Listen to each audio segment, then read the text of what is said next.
So recently ay nagkaroon nga ng mandatory testing sa Davao kung saan sa sakop ni Pangulong Duterte na kung saan ay ibinalita, mali pa yung pagkabalita na meron daw 37 na kapulisan na nag-positive. Pero yun naman pala ay mga empleyado empleyado under Davao Mayor Sebastian Duterte. Ang nakapagtataka sir, 37 employees, for sure you're aware. Para sa akin, ito'y parang tinarget or parang special operation na lahat sila mag-positive. Sa iyong kaalaman, ano sa tingin mo? Ano to? Bakit ganito, sir? 37 sila? Sabay-sabay na talagang nag-positive?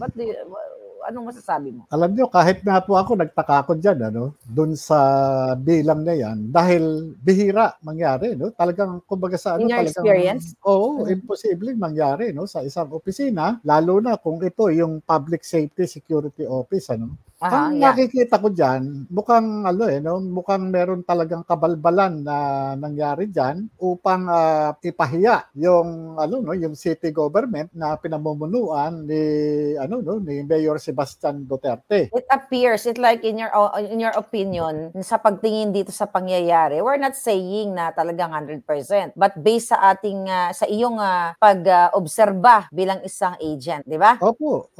Kasi unang-una, pagka ganyan karami yung bilang ng mga nagpa-positive, hindi kaya talagang ito isinabject doon sa tinatawag na special operations. Kung babalikan natin yung istorya o history nitong Davao, lalo na ng city government. Kamakailan lang itong si Mayor Duterte ay nagpahayag na talagang gusto niya maging drug-free. Nag-declare siya ng war on drugs. Nag-declare siya ng war on drugs.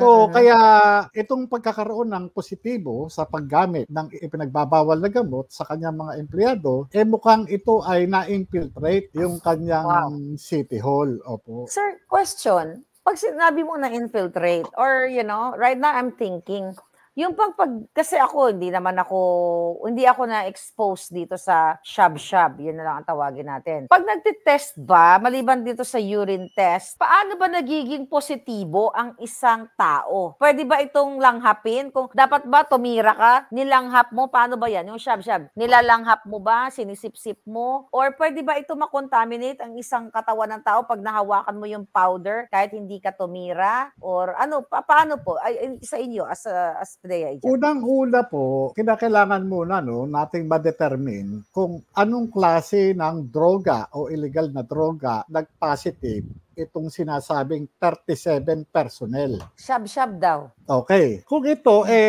doon sa methamphetamine hydrochloride o yung yung shab-shab na lang sir, baka yung Batobalani. Batobalani na lang ayan. Batobalani. Kung ito ay nag-positive doon sa Batobalani o doon sa shab-shab, yung shab-shab kasi ginagamit yan through sinusunog kasi yan, tinutunaw. Ginagamitan ng pwede siyang ilagay doon sa sa glass tube. Tapos meron siyang tuter, lalagyan ng apoy, lalagyan ng apoy, matutunaw yung bato, sinisip-sip. Or nilalagay sa aluminum foil. Nilalagay yan, tapos sinisip-sip, nakikita ko yung mga nahuli aluminum foil. Okay, go ahead. Yung usok na yun, may mga residue. May residue yun ng methamphetamine hydrochloride. Dadaan orally, pupunta sa sistema. So sa madalit sabi, itong Batobalani na ito o yung shab-shab, pwedeng ihalo sa tubig. So pwede pag nainom mo, positive ka? Yes, oo. Ngayon, kapag ito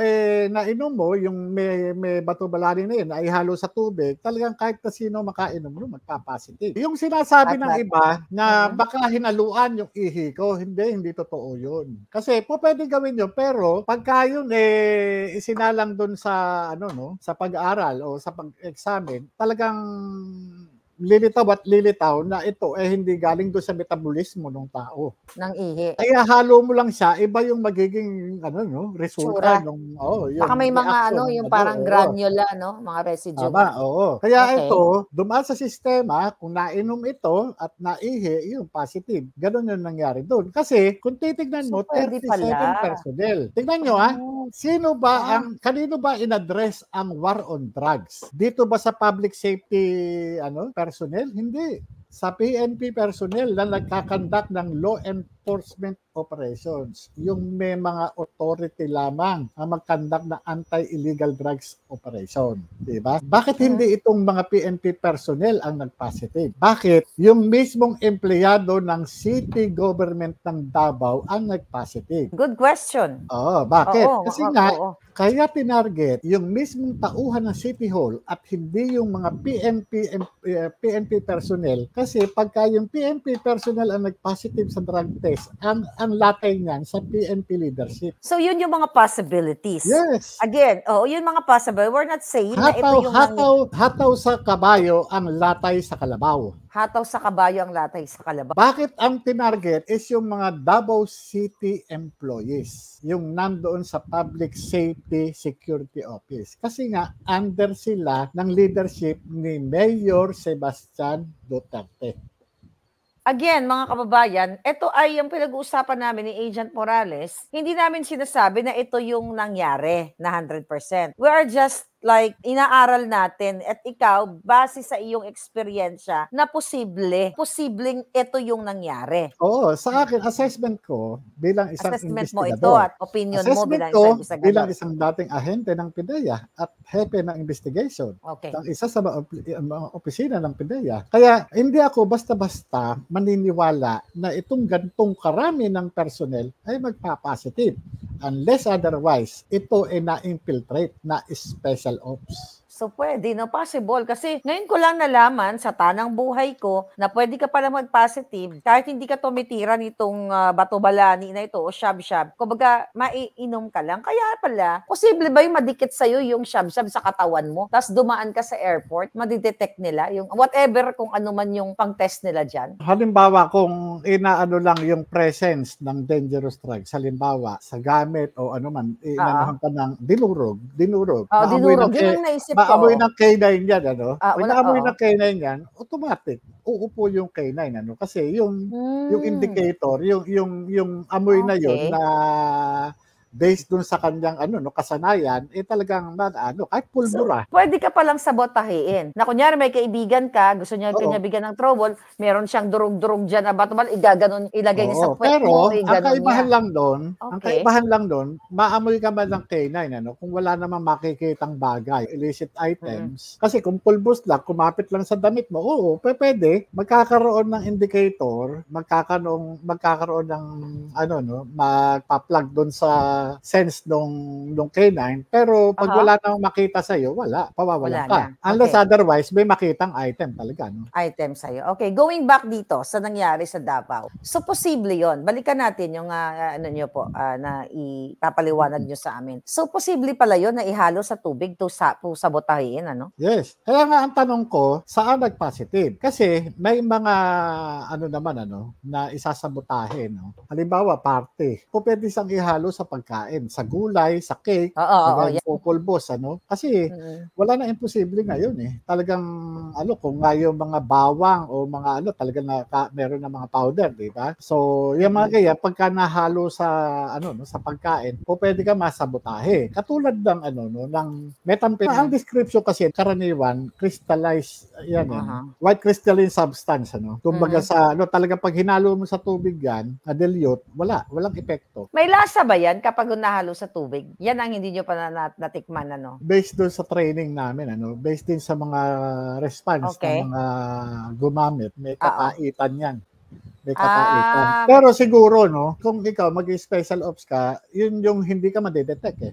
Yung i-avoid mo yung detection eh. Para at least pagka meron kang pinroject o in special ops, normally, mag-ano siya. Kasi syempre, kami naman na hindi na-expose sa ganito, kayo, that's part of your job, na posible palang talagang special operate itong mga trabahante o mga empleyado ni Baste para targetin siya. Kasi yung pattern kasi, obviously naman, talagang tina-target ang mga Duterte. Yes, diba? Pwede talaga mangyari. So, paano natin to, sir, mapapatunayan na itong theory natin, ito yung observation mo bilang isang eksperyensyadong PIDEA agent, mapatunayan na itong 37 na to ay they are like sinabotage lang. Just in case. Kunwari lang, for the sake of this vlog, diba? We're not saying na nilagyan sila, pinainom sila, pero dahil lang sa diskusyon natin, yung mga posibilidad ba? Paano natin maano to?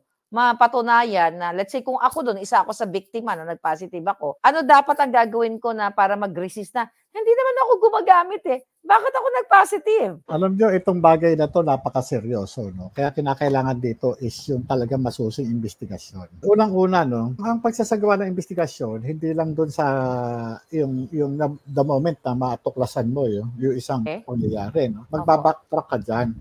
Unang-una, ang empleyado, madali mo naman malaman eh. Kung bang ito talagang lumilinya sa drugs o hindi eh. Madali mo naman malaman talaga yan eh. Ngayon, iisa-isahin mo yan. At yan, yung mga empleyado na yan, kung sino man ang gumagamit yan, alam ng mga kasamahan niya, alam ng kaibigan niya, alam ng pamilya niya na gumagamit. Ngayon, yung mga inosente dyan, alam din ng mga kaibigan, alam din ng mga kamag-anakan niya kung lumilinya yan sa drugs.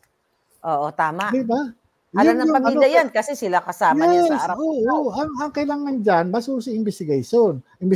Kasi napakaseryoso nitong usapin na to, ha?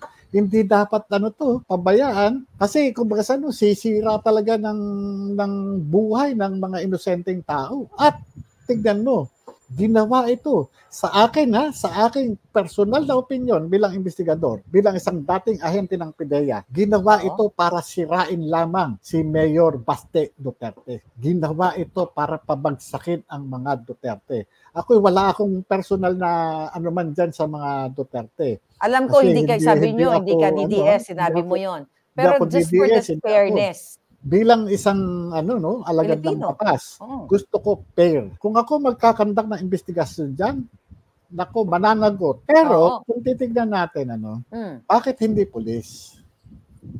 Ang nag-positive, no? Kasi masisisi ang PNP, no? Palaliman na lang ng bakit sige, hindi sir. pulis? I-educate mo kami. Kami mga bakit hindi pulis? Diba? Kung i-matrix natin, ano ba ang kaugnayan ng pulis doon kay Duterte? Yung bang pulis na ito directly sumusweldo kay doon sa opisina ni Duterte? Ang pulis hindi kasi sa under mayor. ng national government, hindi mayor. Okay. Ngayon, itong public safety security office personnel, mga ito, under ito ng Davao City government. Kung bakit ito yung talaga hinire ito ng ng tanggapan ng tanggapan ng mayor. Yes. Ang police ang sumusweldo sa national. Okay. Kumbaga sa pagka ito ang magiging nito national government, 'di ba? Babalik pa ito baka ang impact sa kanila. Ang impact sa kanila 'di ba? Teka muna yan 'di ba? Sisihin ko si PNP. Sisihin niyo yung RD. Kung yung tauhan mismo ng mayor, ng local government unit, sisihin nyo si mayor. Nag-hire siya ng Oo, diba? Tama, pinapalabas na ito pala war on drugs. Pero ang hinahire niya, mga nag-positive o addictus. Kasi nga, the target is siya. Siya yung target. So that's another interesting, Gaano tayo nakakasiguro ngayon? Kung yung mga tao niya na-infiltrate, na special ops, gaano tayo ngayon nakakasiguro na ito si Mayor Baste Duterte hindi pa na special ops? Napakasimple sa isang isang mineral water. Pag ininiksyonan yan sa puwet, nilagyan ng tape, 'di ba? Ininiksyonan lang ng konti maliit, Oo, ininiksyonan. 'Di ba tinunaw, 'di ba? Ininiksyon na gano'n. Binigay kay mayor yung tubig. Paano na? So kaya dapat yung mga assistant niya, yung mga nasa taong sa paligid niya, talagang trusted niya. Kasi hindi lang itong pulburon, baka may election. Paano kung mismong sa supplier galing? Ang tubig, ng tubig. Yes, para wala talagang kumbaga sa may mga chain of Kasi pagka ikaw tinrabaho ka, para walang sunog, dun mismo sa pinagmumulan, dun i-contaminate ka, o dun magkakaroon ng switching. So nagdi-deliver ng tubig, Oo.